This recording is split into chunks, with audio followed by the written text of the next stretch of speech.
Happy anniversary to Tim McGraw and Faith Hill. They got married 25 years ago today.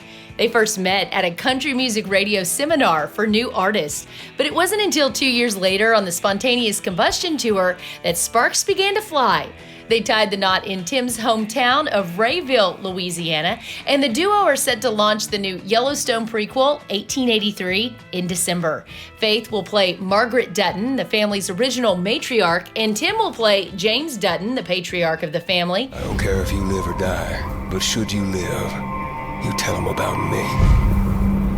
The creator and writer of the Yellowstone in 1883 series is Taylor Sheridan, who's originally from Granville's Gap, here in Central Texas. It was a bittersweet finale this week for the sequestered songwriters. The live streams began a year ago on Merle Haggard's birthday and then grew from there.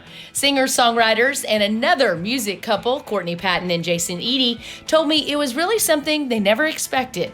So the whole thing started with Merle Haggard's birthday last year, and when we all get together, you know, in these settings or any kind of festival or anything where we're all together, we always end up playing Merle Haggard songs. That's just kind of where the night goes. Late night jams. Yeah. And so it was Hag's birthday, and you know, the quarantine had just started, and so we thought, let's get together. Everybody was just kind of figuring out the whole live streaming thing, and so we said, let's get together and do it. And we thought we'd be a virtual guitar pull, you know, and we really thought it might last like 30 minutes, and then it would just fall apart, you know. Right. And it worked. And I'll never forget, we were sitting in our living room, and we looked at each other and said, it's working. I couldn't believe it was working, you know.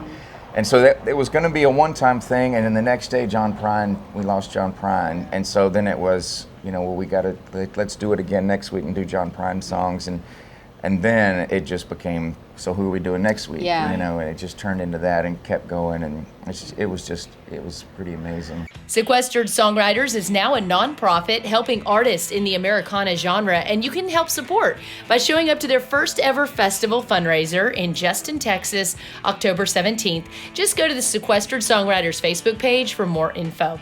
And now that we've talked about the royal couples of country, let's talk about the king. It was on this day in 1983 that George Strait released his third studio album, Right or Wrong, which became his first #1 hit on the country charts. That album had so many great songs, including You Look So Good in Love, Let's Fall to Pieces Together, and of course the title track. And did you know You Look So Good in Love was his very first music video? Back to you in the studio, Scotty.